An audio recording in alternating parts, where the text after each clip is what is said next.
which has died. Today is a big day for the Zambians. Everyone is talking about butane. What has happened is a show of democracy that this is what we chose in 1991. You remember, at least me, I voted in 1991 when Kaunda was president. He was president, it was a one-part state. Then we decided to move from one-part state to multipartism. In multipartism, there is divergence views. You bring a view, I'll bring a view. At some point, we'll think, no, let us agree to disagree. So you agree in democracy that this is the way forward.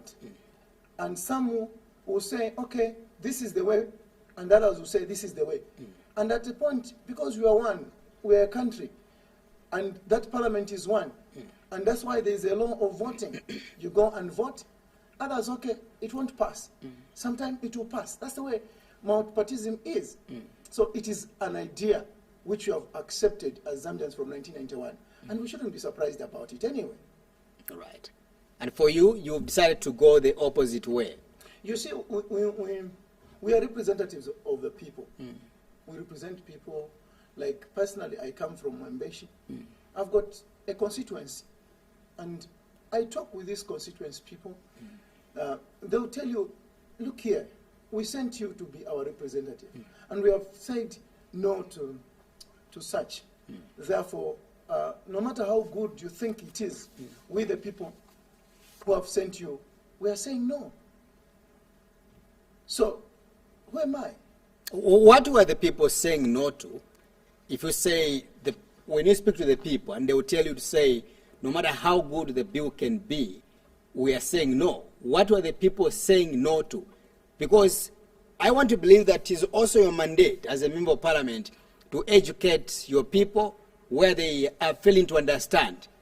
You know, there could be people in your area, Honorable, where one will just say no for the sake of saying no and a yes.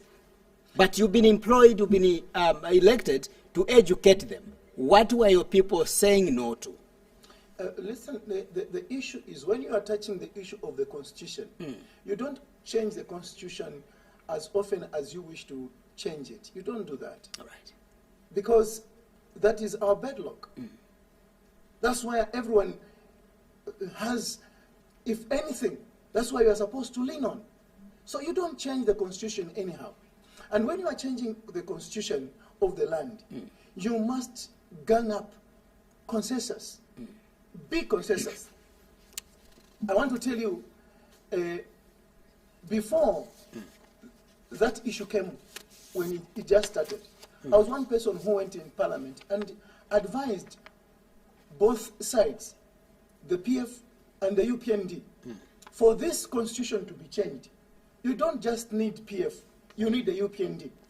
And the UPND also, they need the PF. Right. 2/3.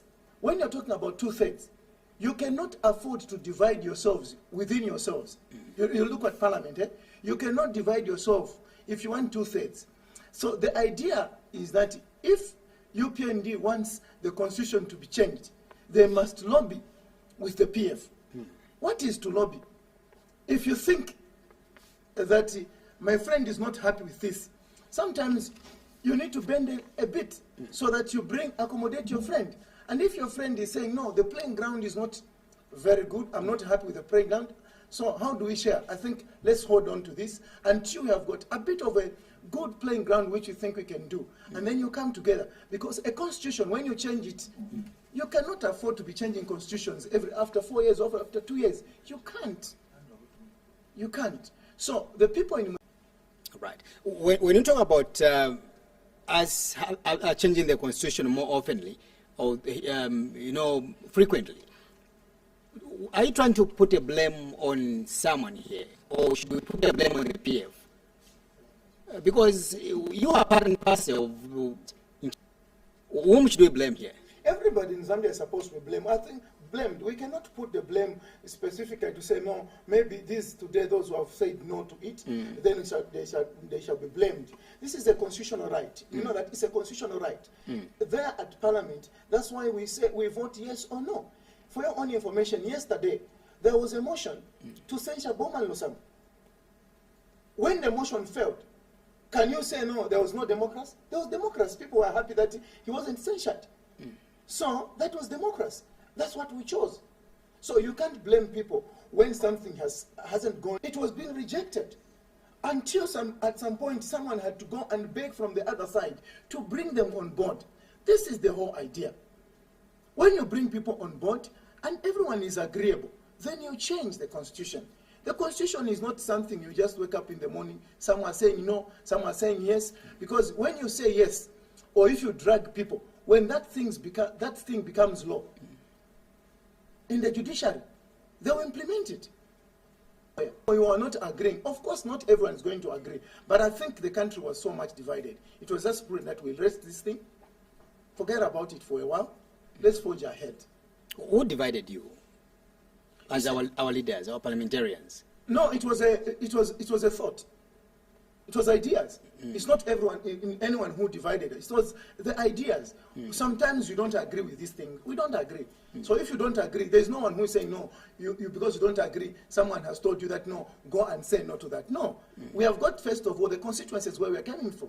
They say no. Those are ideological. People are saying don't do this. They've got reasons. Because you've mentioned that for you felt that I think there was no consensus. Yeah. You know, and you felt the country was divided because of Bill 10.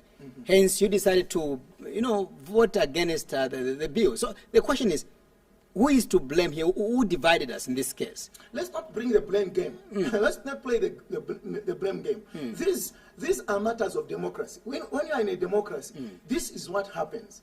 The PF brought a motion on a bill on the table of the parliament. They brought it because they felt it should do. This thing is a good thing for the Zambians. And they were very much convinced that it is a good thing. But since it's a democracy, they found me saying no to it because my eyes are not their eyes. So I say no to it. If I say no to it, that means I'm not blaming them. Why, Honorable, are we settling this debate or this constitutional amendment process on the PF and the UPND? Because we're saying that the PF, when they brought this bill, they thought it was a wise decision. They thought it was a very good bill or document. Why should we say the PF? Should we say that the people that have made this bill fail is the UPND? Let me tell you something.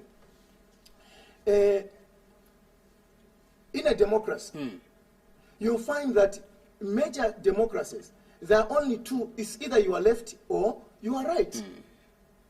Now, here in Zambia, it is nothing, there's nothing to hide about it. Some small parties, some small political parties of one man, too many or whatever, they are there. But I want to tell you, here in Zambia, there are two major parties in parliament.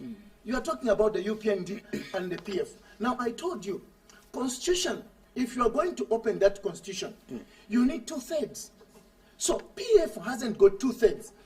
I was here one time on this very platform. I was saying that for that bill to be passed, it needed all the independents to vote for it, all the MMD and the FDD who are there to vote for it, and also 1 or 2 UPND to vote for it. What does that mean? You cannot downplay UPND when you want to change the constitution. You cannot also downplay PF if you want to change the constitution. Because if today the UPND are saying they want to change the constitution, what do they need? They need the people from PF so that they can join them to make 2/3. And if the PF also wants to change the constitution, they need the UPND to come on board so that they can change the constitution. Otherwise, if you want to come and stand alone, saying that no, we are a political party, we are the mass who have got the numbers, then you are just cheating yourself. You won't make it. You won't. So what I'm saying here is that these are constitutional matters. We have got the democratic right. As a country, we are a multi-party state. The government can bring a bill.